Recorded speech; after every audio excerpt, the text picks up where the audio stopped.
안녕하십니까. 생방송 60분 부모의 이기상입니다. 안녕하세요. 최은경입니다. 부모는요, 정말 많은 분들의, 다른 사람들의 도움과 지혜를 가지고 아이를 키워내게 되죠. 혼자 힘으로는 상당히 힘들어요. 네. 무엇보다도 지내다 보면은 정말로 이분의 말씀에 큰 도움을 받게 된다. 이분의 이야기면 좀 믿고, 따르고, 그리고 또 그로 인해서 우리 아이에게 조금 더 무언가를 전해줄 수 있겠다라는 그런 믿음이 가는 분들, 많은 도움을 주시는 분들 우리 곁에 있습니다. 예, 6월 한 달 저희 금요 스페셜 초대에서는 우리나라 부모들에게 이렇게 큰, 정말 많은 영향을 미치는 분들을 모시고 허심탄회하게 이야기 나누는 시간을 가지는데요. 자, 오늘 주인공은 독서 영재 푸르미 부모님 만날 거거든요. 먼저 댁으로 찾아가 보겠습니다.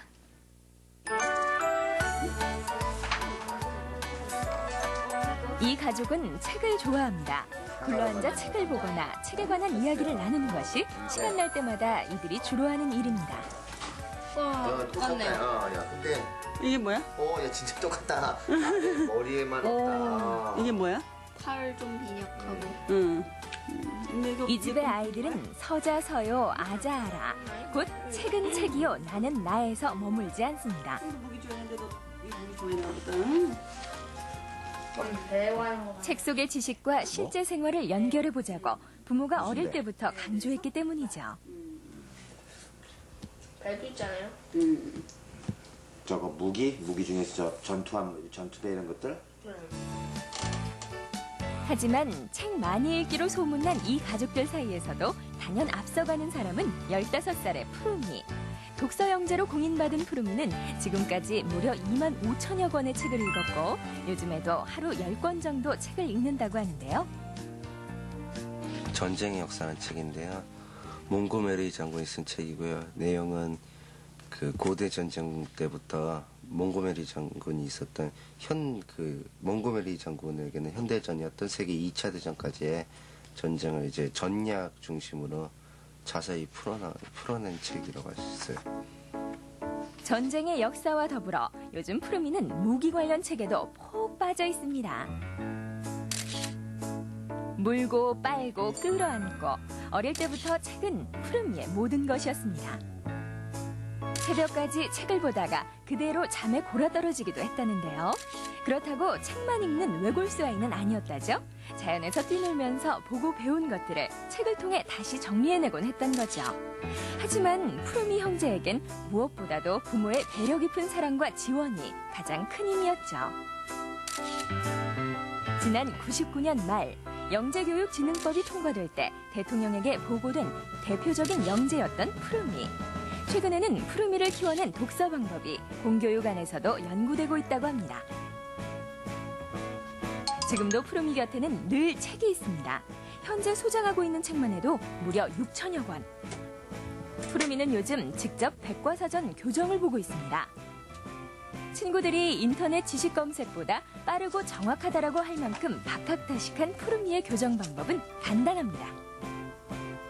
자기 머릿속에 있는 내용을 토대로 틀린 것을 찾아내고 자료를 보고 정리만 하면 끝.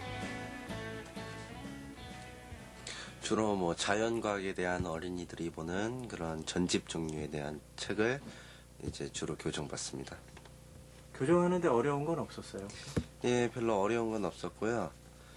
이렇게 보면 자료도 있고 그래서 그렇게 어려움은 없었습니다. 푸르마, 진짜 이거 과일 먹어라. 너는 먹을 때는 총을 들고 있어? 응? 한시도 손에서 총을 놓지 않는 푸르미. 요즘 푸르미의 머릿속에는 온통 무기에 관한 생각뿐입니다. 뭐야? 글록 23. 글록 23.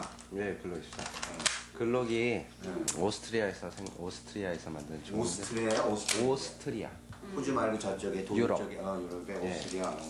오스트리아에서 만든 총인데 이 총이 이제 싸면서도 성능이 우수하고 물량률이 적고 그리고 고장도 적고 명중력도 쓸만하고 하나에 빠지면 끝을 보기 전까진 그 세계에서 나오지 않는 푸르미. 그래서 요즘 늘 한쪽 손엔 총이 들려있고 집에선 군인들이 모래사막에서나 입을 법한 군복을 입고 있습니다. 15m인가 보고 이렇게 쏘는데 한 방을 못 맞겠다 그래가지고 무슨 뭐 권총 탁 하면 탁 맞아가지고 하는 거 있잖아. 내가 보기엔 거짓말이고. 푸르미의 경험을 넓혀주기 위해 아빠는 어릴 때부터 많은 노력을 해왔습니다. 늘 엉켜서 붙어 다니는 네 사람. 그래서 푸르미 가족의 별명은 일명 떼뱀 가족.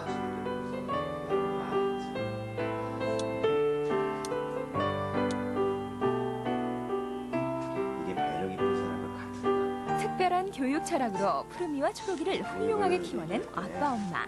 늦은 시간이지만 아직도 봐야 할 책들이 많고 의논해야 할 일들이 많습니다. 얘기하잖아. 그러니까 뭐냐면은 이 애착 양육 방식은 강한 애착을 줬을 때 그 위에 다른 게 이루어진다는 건데 애착이 이제 두 아이뿐만 아니라 15만 푸르미닷컴 회원들의 자녀 교육이 부부의 연구 과제가 되었습니다. 푸르마, 너 오늘도 침낭 속에서 잘 거야? 예. 어? 그래. 아빠 피곤해서 먼저 잘 테니까 잘 자라 아들아. 어이구 내 새끼. 그래. 자. 푸르마. 엄마 먼저 잔다. 아이가 원할 때면 밤을 새는 경우가 있더라도 교대로 책을 읽어줬다는 부모. 무엇보다 아이가 책에서 흥미를 잃지 않도록 만든 것이 지금의 푸르미를 있게 했죠. 우리는 그 책을 좋아하는 환경들을 아주 잘 만들어줬어요. 그러니까 그 필요한 책도 많이 사줬고, 그다음에 책을 잘 봤으면 하는 그 욕심도 들키지 않고, 우리는 그런 면에서 아이가 책을 보려는 어떤 힘이 나올 때 그걸 잘 맞춰서 끌어내줬죠. 그 푸르미 초록이를 키우면서 가장 제가 그 신경 쓴 거는 어떻게 하면 남들을 배려할 수 있는 그 마음을 가질 수 있겠는가. 사회를 산다면 혼자 살 수는 없거든요. 그래서 항상 그 배려의 마음에 관한 부분들을, 그래서 안정된 정서를 키워주기 위해서 많은 노력을 했죠. 좋아하는 책을 볼 때는 밤을 새서라도 다 읽는 것이 푸르미의 독서 습관. 이날도 푸르미 방의 불은 늦도록 꺼지지 않았습니다. 네, 푸르미 아빠 최희수 씨, 푸르미 엄마 신영일 씨 함께하십니다. 안녕하세요. 안녕하세요. 네, 반갑습니다. 자, 이 푸르미라는 이름 아주 익숙하신 분들도 상당히 많이 계실 거고요. 네. 그런가 하면 지금 화면을 보시면서 야, 이 푸르미 가족 어떤 가족인지 궁금해지는데라고 생각하시는 분들도 또 많이 계실 것 같습니다. 먼저 이 푸르미 가족에 대해서 이분 두 분의 입을 통해서 직접 한번 알아보는 시간 먼저 갖도록 하겠습니다. 예. 박수로 부탁드려볼게요. 네, 안녕하세요. 저 푸르미 아빠 최희수입니다. 안녕하세요. 푸르미 엄마 신영일입니다. 예, 그 푸르미의 역사는 사실 그 우리 부부가 만나서 연애하고 또 이렇게 애를 낳은 그런 역사잖아요. 그래서 먼저 그 연애 시절부터 좀 거슬러 올라갈까 합니다. 그 당시 저는 그 27이었고 푸르미 엄마는 25이었어요. 근데 제가 그 당시는 탁구를 너무 좋아해가지고 근데 푸르미 엄마 탁구 선수 출신이었거든요. 그래서 탁구를 잘 치는 아가씨가 청주에 있다 그래가지고 저는 뭐 아무것도 안 보고 이렇게 만났습니다. 아무것도 안 보진 않았겠죠. 인물도 본 거 아니에요? 근데 저는 사실 그때 제가 이렇게 탁구를 쳐서 얼마나 잘 치나 보고 싶어가지고 운동화 신고 탁구 라켓 들고 푸르미 엄마는 하이힐을 신고 왔는데 제가 거기서 단 1점도 못 땄습니다. 그래서 그때서부터 연애가 시작됐고 사실은 이제 그런 면에서 제가 이제 푸르미 엄마하고 대화를 많이 나누는데 그 청주를 가기 전에 태아는 그 모두 천재다라는 책을 그 고속버스 터미널에서 어떻게 보게 됐어요. 근데 그 내용의 가장 중심 내용이 뭐냐면 어린아이에게 많은 대화를 나눠줘라. 그리고 엄마 마음이 편해야 된다 이런. 근데 많은 대화를 나눠주는 게 이렇게 쉽지 않잖아요. 행동이 한꺼번에 변하는 건 아니기 때문에. 그래서 그다음부터 저희들이 연애 시절에 그럼 우리 한번 태교 한번 해보자. 행동을 좀 바꾸기 위해서. 이제 그다음부터 푸르미가 이제 교육이 시작된 거죠. 예, 뱃속에 있지도 않는 푸르미를 저는 푸르마 잘 있었니? 오늘은 날씨가 너무 좋단다. 오늘은 엄마가 너무 기분이 좋으니까 너도 기분이 좋지? 이야기를 굉장히 많이 나눠줬어요. 그리고 주위 사람이 그 인식도 안 하고 창피한지도 모르고 그렇게 열심히 했는데 제가 결혼하자마자 제 동생이 제일 궁금했던 거는 언니 지금 임신했어? 이렇게 물어보더라고요. 그래서 제가 다음 달 언니는 꼭 임신할 거야. 제가 그렇게 했는데 정말 다음 달에 푸르미가 생겼습니다. 근데 너무너무 기분이 좋고 그래서 저희는 그래도 500에 20만 원짜리 사과세를 살았지만 저희는 너무 행복했습니다. 아주 작은 밥상에서 큰 밥상을 놓고 탁구를 칠 수가 없어요. 집이 너무 작아서. 그래서 그 작은 밥상에서 그 네트는 그 테이프, 비디오 테이프. 비디오 테이프를 놓고 거기서 얼마나 탁구를 치고 재밌게 하다가 그 푸르미가 태어났습니다. 모든 엄마도 아이를 낳으면 너무나도 행복하실 겁니다. 저도 그랬어요. 푸르미를 낳고 얼마나 행복했는지 이거 이쁘러 이거 이쁘러 이거 이쁘러 이거 이쁘러 해서 정말 이가 다 흔들릴 정도로 아플 정도로 그렇게 이뻐한 기억이 있습니다. 사실 저희들 살던 집은요, 화장실도 공동 화장실이었어요. 그리고 바퀴벌레 있죠? 이렇게 큰 독일 바퀴벌레. 저는 매일 매미가 왜 집에서 날아다니나, 매일 매미인 줄 알았습니다. 근데 거기서 생활하면서 너무도 행복했어요, 키우면서. 근데 제가 100일이 지날 무렵에는, 여기서 푸르미를 키워서는 안 되겠다. 왜냐면 자연을 줄 수 없다는 생각 때문에. 저는 어린 시절에 자연에서 자랐고, 그 다음에 또 제가 인생을 살면서 힘들 때마다 그 자연 속에서 성장했다는 게 큰 힘이 됐거든요. 그래서 저는 파주 금촌이라는 도시, 이렇게 아주 자연이 아담한 도시로 이사를 가기로 마음먹었던 거죠. 저는 이제 거기서 푸르미를 데리고 강가의 모래밭에 이렇게 데리고 다니고, 사람들은 푸르미의 책을 많이 읽었던 사람이라고 생각하는데, 그런 어린아이라고 생각하는데, 사실은 정확히 정의하면은 강가의 모래밭에서 뛰놀며 성장한 그런 아이라고 보시면 되죠. 근데 한 100일쯤 됐는데 우리 친척 한 분이 푸르미한테 책을 팔러 오셨어요. 푸르미 엄마가 한테 와서 푸르미 이렇게 책을 딱 보여주는데, 이게 3개월 된 어린아이가 반응을 해버린 거예요. 이거.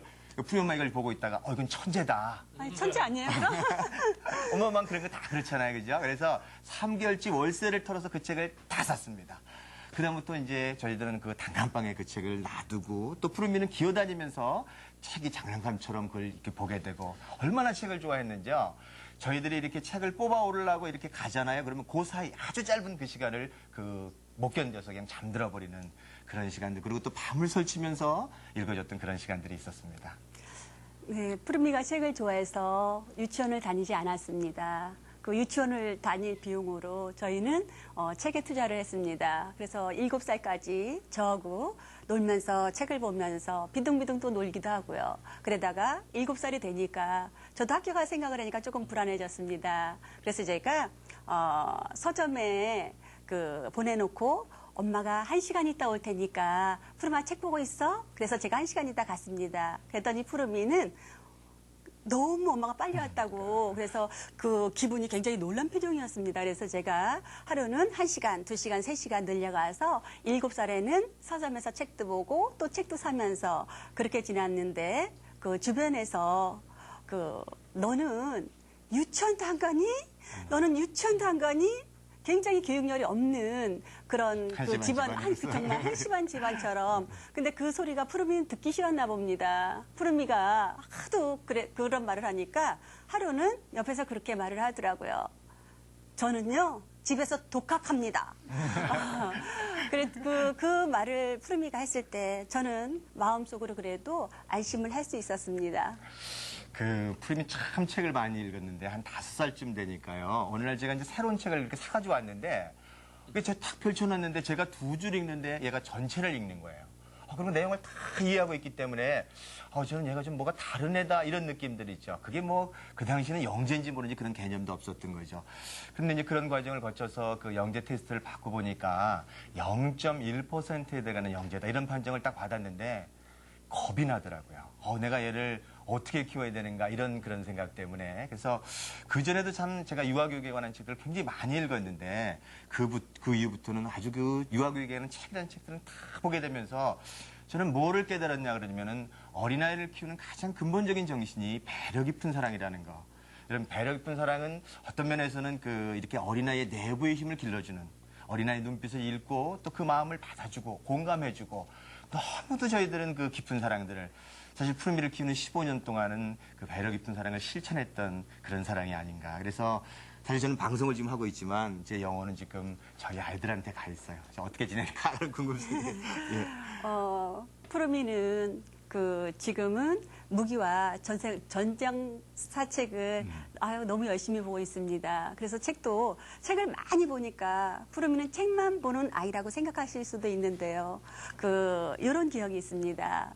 저희 아파트에 전체를 청소하는 아주머니가 계셨는데, 그 아주머니가 저한테 푸르미 칭찬을 너무 하는 거예요. 아이 너무 잘 키우셨어요. 그래서 처음에는 예의로 하시는 줄 알았어요. 근데 계속 칭찬해서 제가 여쭤보았습니다. 푸르미가 무엇을 그렇게 잘했길래 그렇게 칭찬하시냐고 물어봤더니 이렇게 말씀하셨어요. 비가 억수같이 쏟아지는 날 푸르미가 아주머니 이렇게 비가 많이 오는 날은 건강 조심하시고요. 감기 조심하셔서 청소하셔야 됩니다. 그 소리를 들을 때 그 10년이 넘도록 청소를 하면서 어른한테 이런 소리 한 번도 들어보지 못했는데 이런 말을 들을 때 자기는 너무 감동스러워서 그렇게 많은 사람 앞에 이렇게 칭찬을 하고요. 그리고 제가 푸르미가 책을 보면서 정말 마음도 따뜻하고 정말 박식한 아이로 자라는 것을 보면은 저는 정말 책은 아이에게는 지금에 와서 위대한 스승임을 제가 확신합니다. 사실 푸르미를 이렇게 언론에 알릴 때는 굉장히 제 마음속에 두려움도 있었고 또 혹시 자식에게 평생의 무거운 짐을 져주는 것이 아닌가 이런 그런 염려가 너무 커서 제가 한동안은 언론에 나오지를 않았습니다. 근데 지나고 나니까 푸르미가 그걸 짐으로 받아들이는 게 아니라 어떻게 보면 인생에 살아가면서 굉장히 하나의 풍부한 어떤 삶의 한 부분으로서 받아들이게 되고 또 이제 제가 이런 얘기들을 많은 사람들한테 얘기하니까 또 그 교육을 쫓아오는 어머님들이 어떤 말씀을 해주시냐면 너무도 행복해요 이런 얘기들. 그다음에 아빠가 가정에 들어와가지고 가정이 행복해졌어요 뭐 이런 얘기들. 전 그런 얘기를 너무 많이 들었습니다. 이제 그래서 그런 것들을 푸르미닷컴이라는 어떤 사이트를 통해서 그래서 펴뜨리다 보니까 벌써 전 세계적으로 한 15만 명, 오늘 여기 캐나다에서 오신 우리 회원님도 계신데 15만 명에 이를 정도가 됐고 또 너무도 행복하게 어린아이가 잘 자라고 제가 5월 1일 날은 대구교육청에 가서 유치원 원장님들 한 200분 또 어머님 1000분을 모시고 제가 강연을 했습니다. 근데 그러면서 대구교육청에서는 이걸 공교육으로 정식으로 받아들여서 지금 유아독서 10분 운동을 하는 어떤 그런 상태까지 발전했다는 거. 저는 이 교육이 정말 퍼져나갈 수 있다면은 정말 어린아이들이 이렇게 쥐어짜지 않고도 너무도 행복하게 어린아이를 키울 수 있다는 그런 확신에 이르게 됐습니다.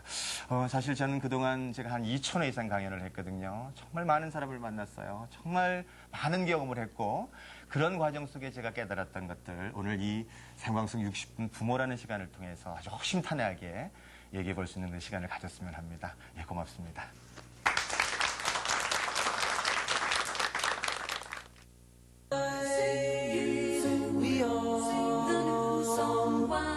Another song when I sing the one song to sing.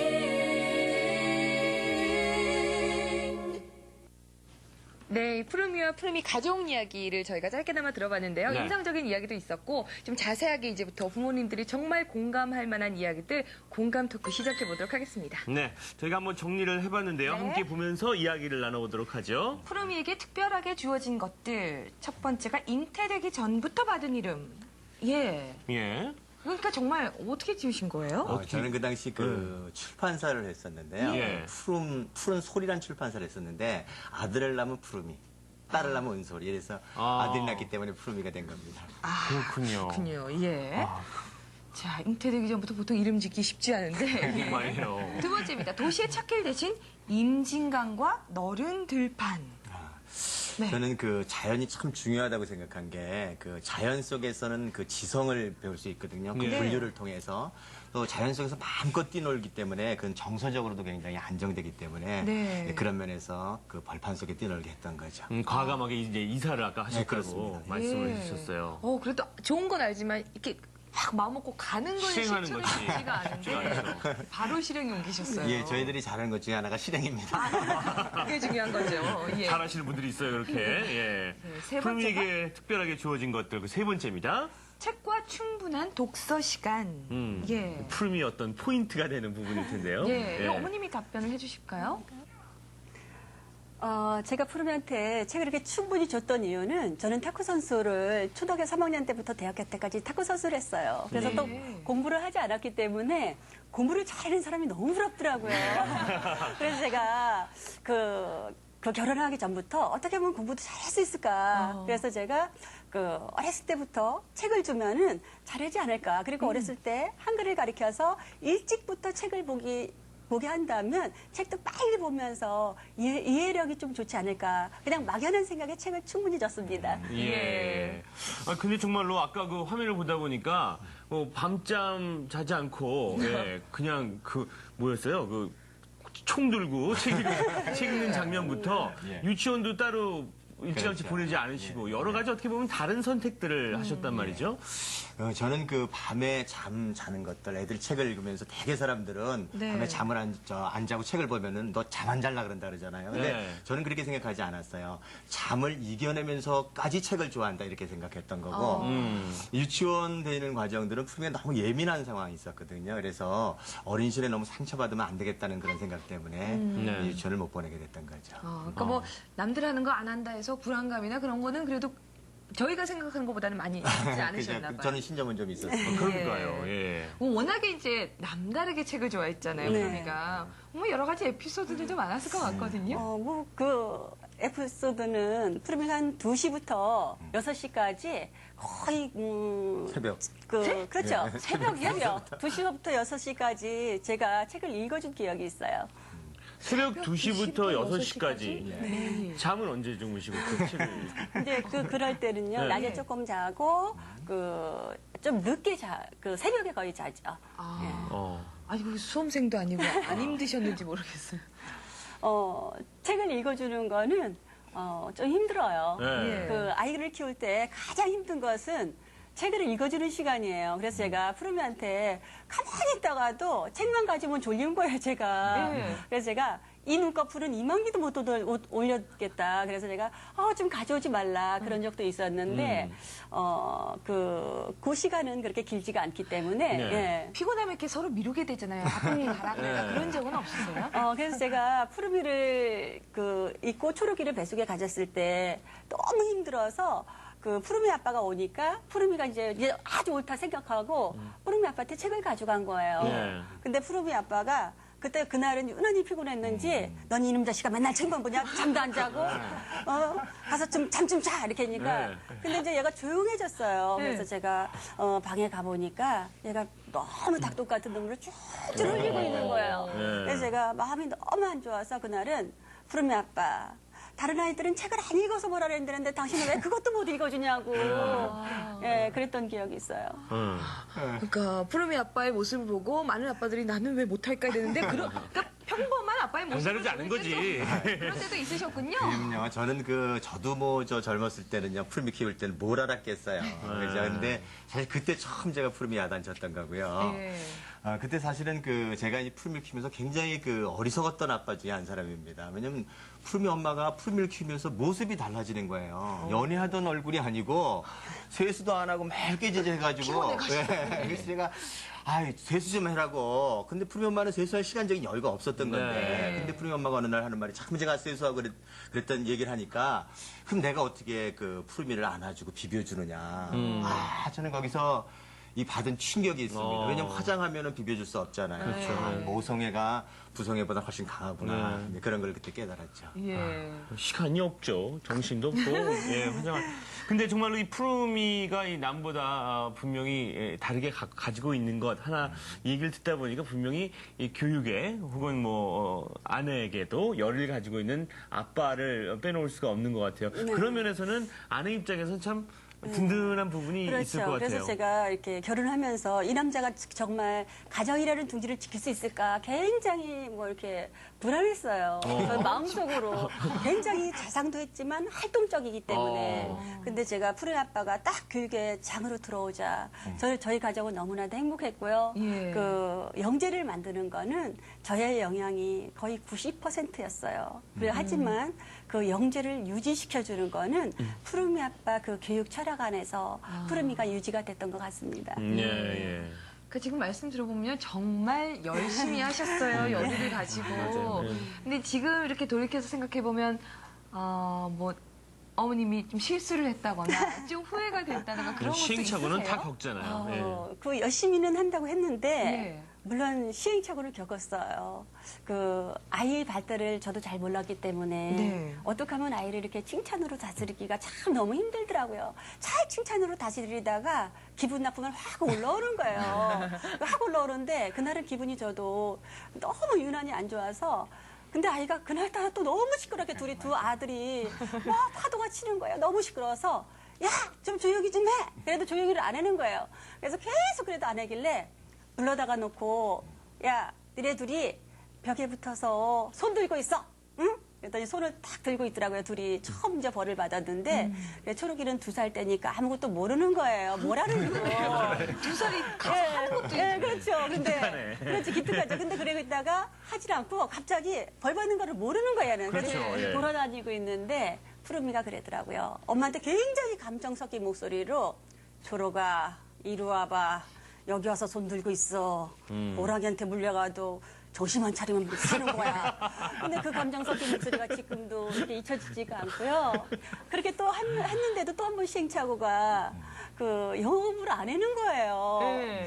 그래서 그날은 또 제가 또 혈기왕성하게 매일 참고 잘 기다려줬는데 불러다 놓고 야, 너 영어 공부를 해야 되지 않겠냐? 이렇게 막 자꾸 하다 보니까 10분 동안 격해지는 거예요. 제가 막 격해지다가 그래도 안 돼. 그래도 그 감정을 추스릴 수가 없어서 너 가서 영어책 가져와봐.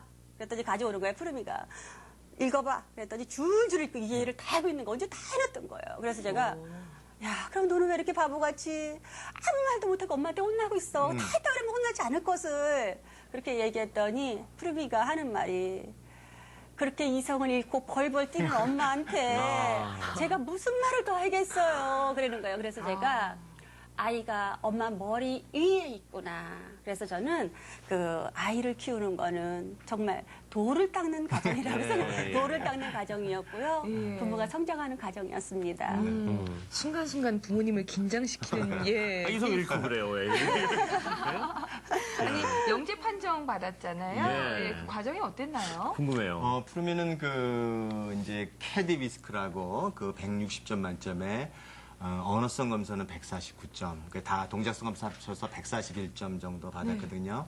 근데 사람들은 사실 영재하고 천재를 구별을 못해요. 천재는 사실 어떤 업적이 있어야 됩니다, 역사상. 근데 이제 영재는 대개 100명 중에 5명, 또 미국 같은 데서는 대개 한 20명까지 또 각 분야의 영재성이 따르거든요. 네. 그래서 푸르미는 언어 영재로서 판정받은 거죠. 아, 언어 영재. 예. 뭐 아까 어린이집 가지 않은 거는 예 그렇다 치고 유치원 이후로 초등학교 입학한 이후로는 좀 이렇게 같은 길을 가고 있잖아요. 다른 예, 그렇죠. 아이들과. 공교육 그게 영재 받으면서. 판정받고 그러면 조금은 다르게 키워보겠다라는 그러게요. 욕심도 날 것 같고요. 생각도 있으실 것 같은데. 그럼요. 이제 제일 어려운 것 중에 영재 판정 받는 것 중에 엄마가 어떻게 받은 다음에 어떻게 키워야 될까 이런 두려움이 있는데 예. 사실 저는 어린아이가 그 나이에 가야 될 것들이 있다고 생각했어요. 그래서 되게 지성은 앞서갈 수 있지만 영재 아래에서 정서는 애기거든요. 그래서 예. 그 정서를 같이 쫓아가는 게 바람직하지 않는가. 그래서 이제 어떤 면에서는 공교육에 지금은 이제 공교육에 들어와서 예. 또 공교육을 또 바꿀 수 있는 어떤 그런 계기도 되지 않았나. 그런 계속 공교육을 쫓아왔기 때문에. 네. 예, 알겠습니다. 저희 두 부모님 밑에서 자라고 있는 푸름이라는 소녀는 또 어떤 개성을 가지고 있는 소녀인지 궁금해지죠? 함께 보겠습니다. 푸르미네 집 뉴스.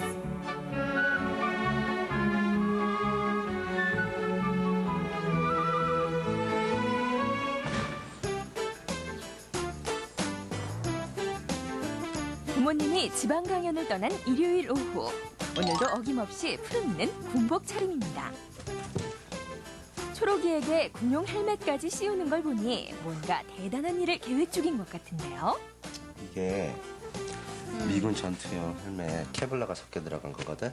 그래서 이게 좀 무겁기도 해도 7.62mm 저격탄이라든지 그런 것도 한 곳에 한 번 정도는 충분히. 푸르미의 설명은 늘 이렇게 전문가처럼 자세하고 정확하죠.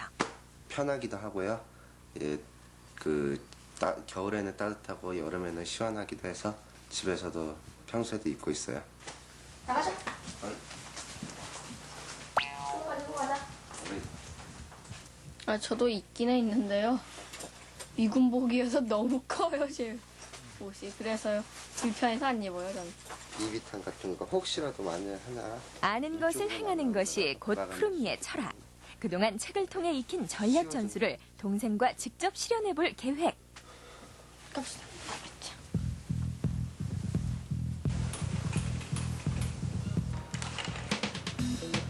집을 나서자마자 바로 전투태세에 돌입하는 형제. 적에게 들키지 않고 무사히 엘리베이터 탑승엔 성공.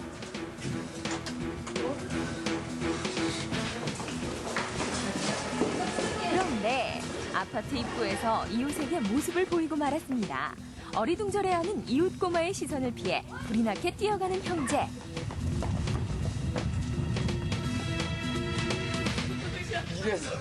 이래서 이전이래 한다고. 정 때문에 뛸 수가 없네. 왜 뛴 거예요? 안 뛸 수가 있나요? 왜요? 등에 총 있는데. 군복 차림에 총까지 완전 군장을 하고 나서는 길이니 이웃들이 시간에는? 오해하기 십상.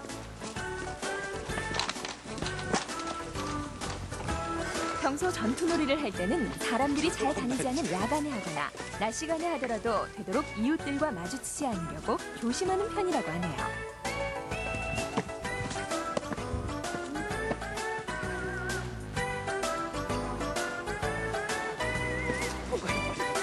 적을 경계하면서 뜬금없이 마주치는 이웃들도 피해야 하고 오늘 전투놀이는 시작부터 스릴 만점. 실제 전투에 참석한 병사 마냥 진지하게 전투놀이에 임하는 푸르미와 초록이.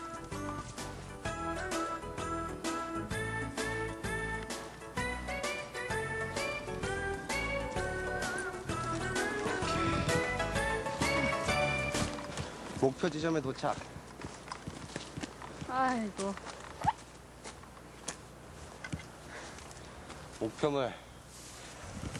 품에서 꺼낸 비장의 무기. 바로 오늘의 사격 목표물입니다. 안 쓴다. 현지 조달 나온다. 오케이. 위치로. 사람에게 혹시 사람하고 이제 가까이 있을 때나 바로 앞에 있을 때나 그럴 때는 먼저 탄창 빈 걸 확인하고 실수라도 격발되면 안 되니까 탄창 빈 거 확인하고 여기 안쪽에서 레버를 이걸 당겨봐서 노리스를 당겨봐서 이제 탄이 없는 걸 확인하고 옷차림에서부터 표정, 말투까지 완벽하게 군인으로 변신한 푸르미. 확인 다 됐으면 일발 장전 양기 사격 준비.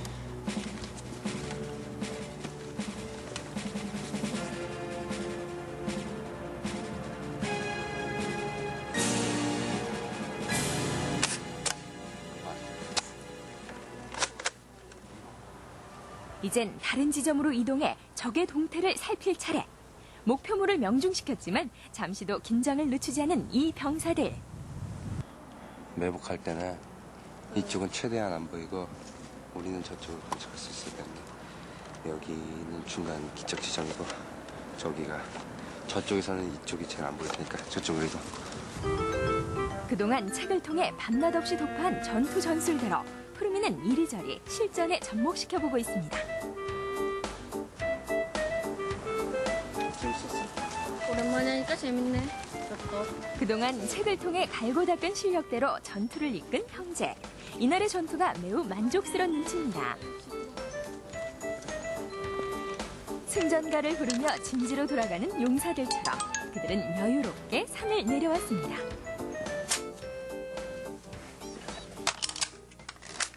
방 안에 있는 무기가 다 뭐예요? 방 안에 있는 무기가 다 이제 소총도 있고 기관단총도 있고요. 권총도 있고 여러 가지 종류의 총기류들이죠. 푸르미가 가진 총은 무려 30여 개. 물론 모조품입니다. 아빠 회사에서요. 이제 그 새 책이 들어오면은 교정 같은 거를 이제 계약을 해서 그 받은 계약금하고 이제 교정비하고 이제 받아가지고 그걸로 사는 거죠. 푸르미는 출판 교정을 본 대가로 최근에 무려 300만 원이나 벌었다고 합니다. 동생 초록이에게도 이런저런 구실을 만들어 용돈을 나누어 주기도 합니다.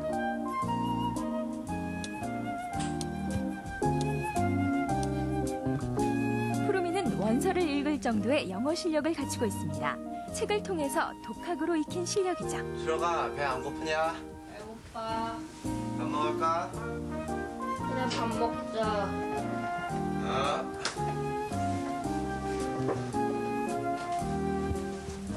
지방 강연 때문에 주말 내내 집을 비운 부모님. 하지만 푸르미와 초록이에겐 이미 익숙한 일입니다. 부모님이 강연 때문에 워낙 바쁜 편이라 푸르미는 초등학교 1학년 때부터 직접 밥을 차려 먹기 시작했다네요. 좋아하는 요리 몇 가지를 직접 해먹기도 한다는 푸르미의 솜씨.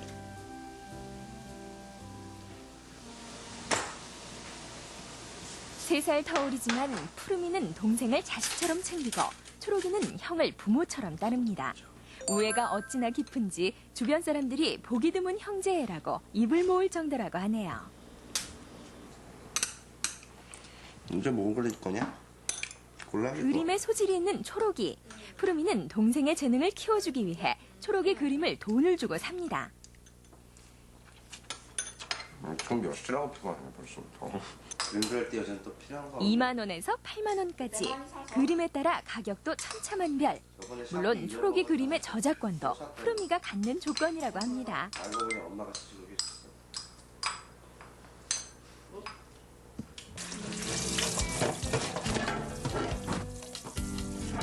자신만의 세계 안에서 개성 있는 행복을 쌓아가는 푸르미.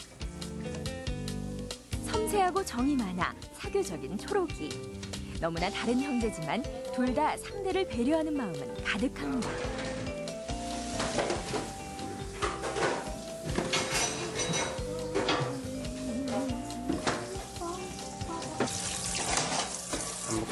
엄마 아빠 없다.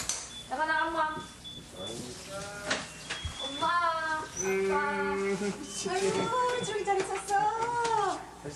뭐 있어? 있어야지. 잘 가. 잘 있었어? 어제도 강연을 마치고 1박 2일 만에 집에 오신 부모님. 부모님이 안 계셔도 그런대로 잘 지낼 만큼 많이 자랐습니다. 그래도 부모님이 돌아오시자 든든한 울타리가 한 겹 더 둘러진 것 같은 이 기분은 왜일까요?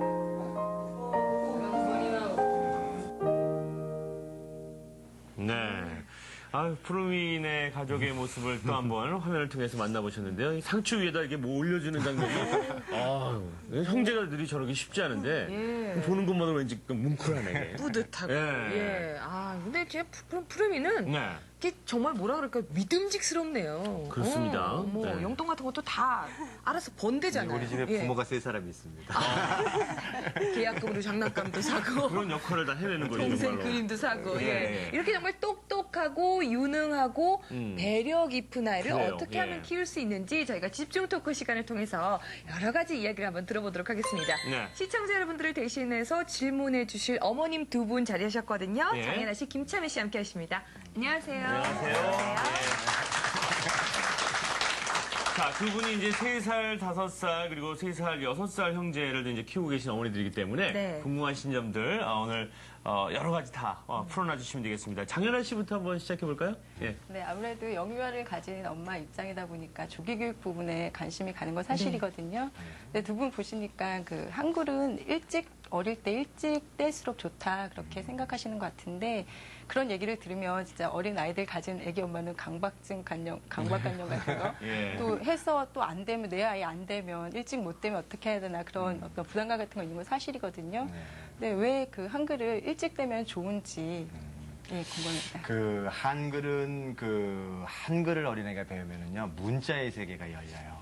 문자의 세계가 열린다는 것은 책만 펼쳐놓으면 그 가장 위대한 선인들이 말을 걸기 시작하고 또 그런 면에서는 어린아이 입장에서는 그 책 속에 친구가 생기거든요. 그래서 특히 직장을 다니시는 어머님들은 한글을 일찍 떼야 됩니다. 그래야만 예. 어린아이들이 스스로 배울 수 있는 그런 것들이 있고 한글은 그리고 벌써 60개월 넘어가면은요 놀이가 안 돼요. 그 학습으로 들어가기 때문에 오히려 어리면 어릴수록 한글을 배우기가 좀 쉬워요. 네.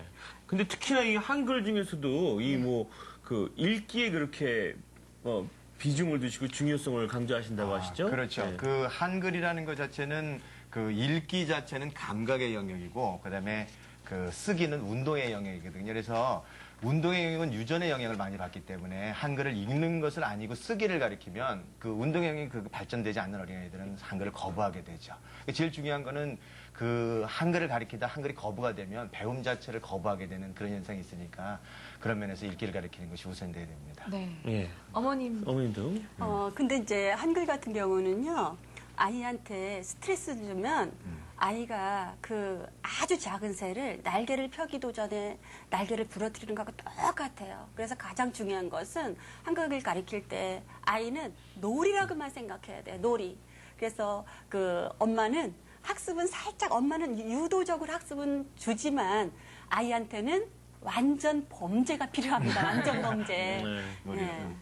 그런데 한글을 일찍 떼게 되면 상상력이라든가 창의력이 부족해질 수 있을 거라고 그런 얘기들을 하는데 그런 점들은 어떻게 생각하시는지 궁금해요. 그 서양 문자인 그 알파벳을 일찍 가리키면 창의성이 없어지는 건 사실이에요. 왜냐면은 서양에는 그 알파벳 같은 음소 중에 B와 D 같은 헷갈리는 음소가 있거든요. P와 Q 같은.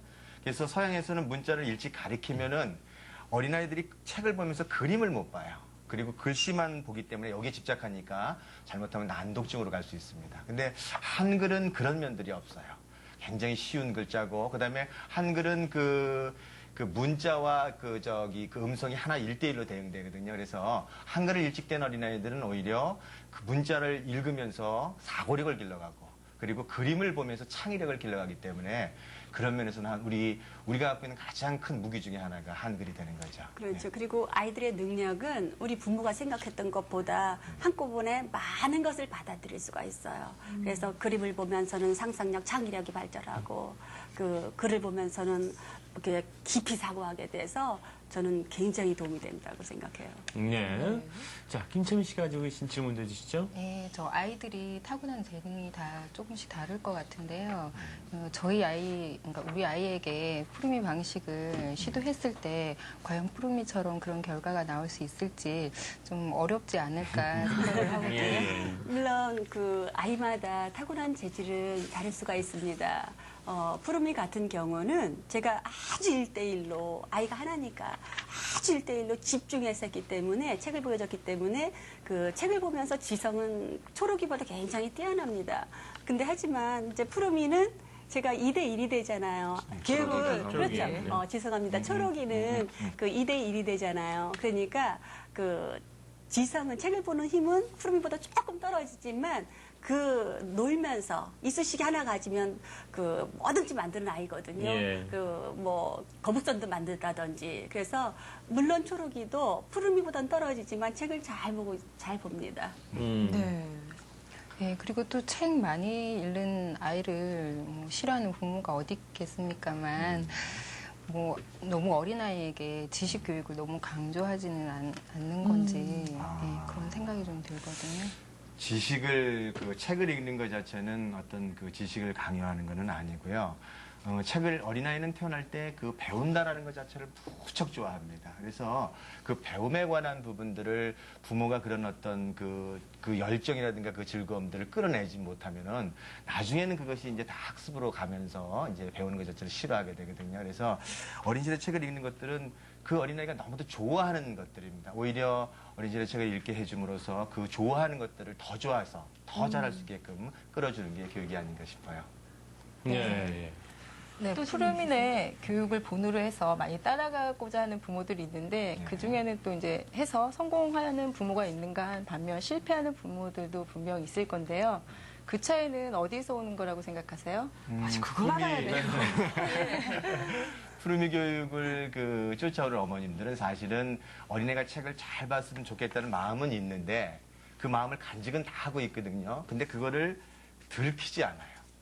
그러니까 어린아이에게 책을 읽으라고 강요하지 않고, 예서 어린아이가 책을 10권 읽어달라 그러면 반드시 9권에서 멈추면서 책을 읽는 것이 아주 재미있는 놀이로 만들어요. 근데 이제 그렇지 않고 푸르미닷컴에 들어왔을 때 책만 이렇게 보시는 어머님들은 책을 너무 잘 보니까 막 책만, 다른 그 밑에 정서가 쫓아가는 건 생각 안 하고 책만, 나중에 어린아이는 그렇게 그 책만 끌고 가게 되면은 완전히 책이 멈추는 그런 시간들이 있어요. 어머님 욕심을 버렸느냐 못 버렸느냐. 근데 욕심 버리기가 사실 쉽지 않거든요. 수행의 과정이 좀 있어요. 그게 문제인 것 같아요. 10권 했을 때 9권에서 멈춰야 되는데 12권을 주는 그런 건 안 되는 거죠. 어라 계속 좋아하네. 그러고 계속 한단 말이에요. 예. 예. 또 어떤 질문 갖고 계신가요? 네, 또 밤새워서 아까 책을 읽는다고 하셨는데 성장기 아이들이 그 성장 호르몬이 분비가 되는 시간이 있다고 그러잖아요. 예. 그런데 그렇게 책을 읽다 보면 뭐 성장에도 지장이 있지 않을까 그런 생각이 들거든요. 아, 사실 푸르미는 어린 시절에 그 쌍코피를 흘리면서 책을 읽었거든요. 그래서 이제 걱정이 사실 많았어요. 키도 크지 않을 것 같은데. 근데 그 푸르미 지금 키가 1m 83입니다. 그러니까 오히려 커요. 책을 읽으면서 하나의 지능이 발전하면 이것이 신체의 성장을 도모해요. 그런데 푸르미는 책을 읽을 때 굉장히 만족스럽게 책을 읽으니까 오히려 책을 깊게 읽으면서 그 다음에 또 잠잘 때는 굉장히 깊게 잠들고 또 이제 제가 그 이렇게 자연 속에 뛰놀게 하면서 그 아주 건강하게 키우는 그런 과정이 있었기 때문에 밤새 책 읽어주는 거 물론 밤새 책을 기다려서 밤낮을 가려서 읽는 건 아니고요. 낮에는 놀아야죠. 그러나 밤에 그 충분히 읽어줘도 어린아이는 그 성장하는 데는 제가 보기엔 걱정이 없다는 생각을 해요. 예. 책을 많이 읽고 또 잘 읽고 해서 그 또 나이 보통 엄마들이 유치원 보내는 시기가 있는데 그 시기 때 안 보내셨다고 하시는데 그 시기 때 그 또래 아이들과의 그 상호 관계 그걸 못하게 되는 시기잖아요. 네. 그랬을 때 푸르미가 행복했을까 그 시기 때 참 궁금하네요. 사회성 걱정들 많이 하시고. 사회성을 어머님 많이 걱정하시는데 사실 그 지금의 사회성은 떼거지로 이렇게 되지는 걸 사회성이라고 하는 것 같아요. 진정한 사회성이라는 거는 첫 번째가 뭐냐면 남을 배려하는 따스한 마음이 있어야 됩니다. 그리고 예. 두 번째는 그 자기가 좀 독립적인 어떤 그런 면들이 있어야 되는데 저는 사회성이 어디서부터 시작되냐고 보냐면은 그 부모와의 아주 긴밀한 아주 깊은 애착을 가졌을 때 그래서 부모가 어린아이 눈빛을 읽고 부모가 또 어린아이 수준에 내려와서 대화 나눠줬을 때 굉장히 온전한 사회성을 갖는다고 생각하거든요. 그런 면에서 저는 이제 제일 걱정했던 게 사회성인데 이제 초등학교 들어가고 중학교 2학년 정도 되니까 오히려 푸르미가 그 도서부 애들 같은 경우는 잘 끌고 다니거든요. 이렇게 그리고 얘기도 그 리더십도 있고 그래서 어린 시절에 꼭 사회성이 어린 시절에 너무 올려놓게끔 하는 게 사회성을 길러주는 건 아니구나. 오히려 그렇게 잘못하면 어린아이고 어린 시절에 놀면서 욕과 폭력을 먼저 배우게 되고 상처를 또 깊게 받으면은 그 상처가 어린아이의 성장을 저해야 한다는 사실을 알게 된 거죠. 예. 물론 모든 아이가 또래 집단이 필요 없는 건 아닙니다. 푸르미는 유치원을 안 갔지만 초록이는 유치원을 1년을 갔어요. 아이들 너무 좋아요. 그래서 그 아이마다 그 타고난 성격 좋아하면은 보내면은 괜찮습니다. 아이마다 다른 개성을 네. 잘 파악하고 또 읽을 줄 알아야 된다 그런 말씀이겠죠? 네. 네, 푸르미 방법을 따라하면서, 그러니까 부모들이 따라하면서 제일 생각해야 되는 부분이 어떤 부분이 있으신지. 저는 아까 그 푸르미 엄마가 얘기한 것처럼 어린아이는 그 자기만의 우주를 갖고 태어나거든요. 그래서 가장 중요한 부분들이 뭐냐면 어린아이 눈빛이 의미하는 말을 읽어야 된다는 거죠. 되게 그 푸르미닷컴 그러면 책에 굉장히 중요하다 그래서 막 어머님 책만 보시는데 저희가 보기에는 그 책만 보면은 나중에는 후회하는 시간들이 있어요. 그렇지 않습니다. 그 어린아이 마음속에 있는 그 눈빛을 읽어서 제가 강연하면서도 제가 어떤 얘기를 하냐면 오늘 제가 한 얘기를 집에 가서 어린아이 눈빛을 보면서 틀리면 제 말을 쫓아가지 말고 눈빛을 쫓아가라. 어린아이 갖고 있는 그 개성들을 존중해주고 어린아이를 그대로 인정해주는 것. 그게 제가 보기엔 제일 중요한 것이 아닌가 그런 생각을 합니다. 네. 책 읽는 거 말고 그 시기에 막 놀러 다니는 거 좋아하면은 그거 따라줘야 되는 거. 그럼요. 그걸 해야 돼요. 근데 아이들은 나가서 많이 봤을 때 또 책을 보면 그 본 걸 책에 나오면 아이들은 더 좋아하거든요. 저희 부부는 그 노는 것도 존중해줬어요. 책을 볼 땐 책을 보는 걸 존중하고 놀 때는 노는 걸 존중해줬다는 거죠. 빈둥빈둥 노는 시간을 엄마는 아까하시면은 안 됩니다. 아이가 스트레스 받아서 또 책도 잘 안 보게 돼요. 근데 이제 그 부모가 되고 보니까요. 이런 이야기를 들으면 그런 게 있더라고요. 노는 거는 이제 우리 아이가 늘 노는 거니까 참 노는 건 노는 거죠. 독서 이야기만으로 귀에 막혀가지고 책을 읽어야 된대더라. 막 그런 얘기가 참 많이 이렇게 귀에 쏙쏙 그게 더 많이 들어오거든요. 부모가 된 순간부터 내가 듣고 싶은 소리만 듣는 그런 이상한 버릇이 생겨요. 그런 경험들 얘기하실 것 같아요. 오히려 이제 그 어린 시절에는 또 그 시기에 있는 것만 보이게 되고 또 어린애가 좀 더 커지면서 어린아이들은 이제 더 많은 것들을 좀 더 알게 되고 결국 궁극적으로는 그 어머님이 교육의 근본은 배려 깊은 사랑을 깨닫는 시간들이 되게 한 5년 정도 걸리지 않나 그런 생각을 합니다. 네. 예. 오늘 뭐 여러 가지 이제 푸르미 교육시키면서 저희가 이제 궁금했던 점들도 이야기를 들었는데 네. 푸르미닷컴을 통해서 정말 많은 부모님들을 만나고 계시잖아요. 뭐 사실 즐거운 일이지만 그래도 그 중에서 힘들 때도 있으실 것 같고 뭐 좀 속상하실 때도 있으실 것 같고. 저는 제가 그 어떤 얘기까지도 들어봤냐면은 제가 푸르미를 잡아서 예. 푸르미를 정신병원에 보냈다라는 얘기까지도 저한테 귀에 들려와요. 근데 저는 그 상관하지 않습니다. 왜냐면은 지금 푸르미 교육법 자체가 사람들을 행복해하고 그다음에 또 우리 가족이 행복하거든요. 또 이 교육을 쫓아오는 가족 자체가 행복하기 때문에 뭐 그런 부분들은 전혀 개의치 않고 그 교육을 얘기하고 있는 거죠. 네. 네. 지금까지 정말 열심히 하셨고요. 예. 그리고 이제 부모님 만나면서 여러 가지 보람도 많이 느끼시고 계실 텐데 두 분이 앞으로 이루시고 싶은 꿈, 뭐 바람이랄까 분명히 있으실 것 같거든요. 네. 저는 그 지금 이 나라 교육은 그 우리 여기서부터 출발한 교육이 없어요. 우리 토종의 교육들, 우리 문화에 맞는 교육들, 그 서구의 문화를 수입하는 데 바빴지 우리 이 안에서 자생된 교육이 없다라는 거죠. 저는 푸르미 교육법이 그런 자생의 교육이고 또 많이 퍼져서 정말 많은 어머님들이 좀 행복했으면 좋겠다라는 거. 어린아이를 쥐어짜지 않고 그들의 본성에 맞게끔 어린아이를 키워서 정말 행복한 어린아이로 키웠으면 하는 그런 마음들이 있고요. 또 한 가지는 제가 이제 그 공교육을 좀 바꿨으면 하는 그런 소망이 있습니다. 예, 공교육 자체가 좀 바뀌지 않으면 안 되고 또 한 가지는 제가 요새 그 좋은 책 읽기 가족 모임이라 해서 도서관을 저희들이 한 60몇 개 도서관을 상가벽지 오지에 만들어줬어요. 그래서 정말 그런 도서관을 통해서 책을 읽는, 책을 좋아하는 어린아이들이 좀 많이 나왔으면 하는 그런 바람이 있습니다. 저는 처음에 전집을 사놓고 그 책을 잘 봐서 정말 아이가 떨어뜨렸으면 좋겠다는 생각을 많이 했는데요. 하지만 제 욕심은 있었지만 그 욕심을 아이한테 들키지 않았던 것을 정말 지금 생각해보면 너무 잘한 거고요. 그 아이가 책을 통해서 너무나도 행복했고, 그래서 제가 그 책을 보는 거는 그 좀 한글을 좀 빨리 뛸 때 아이는 굉장히 더 책을 더 많이 볼 수 있거든요. 그 한글을 띄는 거는 책에 입문하는 계기가 돼요. 그래서 제가 푸르미 초록이를 한글을 가르칠 때는 저도 막막한 점도 있었는데 이제 다 띄워보고 나니까 너무 분명하고 쉬운 거예요. 아이는 놀이처럼 받아들이게 할 수 있는 이제 와서 그런 엄마가 된 거예요. 그래서 저는 그냥 소박한 꿈을 정말 다시 아이를 키우는 그 어머님께 어떻게 하면 정말 한글은 정말 항월하고 엄마도 재밌고 아이도 재밌게 뛸 수 있게 할 수 있을지 그런 그 저의 소망을 좀 전하고 싶고요. 그리고 푸르미는 푸르미닷컴에서 푸르미의 지성은 중상위 정도밖에 안 돼요. 그래서 그 모든 아이들이 가지고 있는 내부의 재능. 저도 나와서 이렇게 TV에서 이렇게 앉아있을 줄 몰랐거든요. 저는 잘하는 거라고는 저는 탁구밖에 없었어요. 말도 잘 못하고 정말 내가 아이를 잘 키울 수 있을까.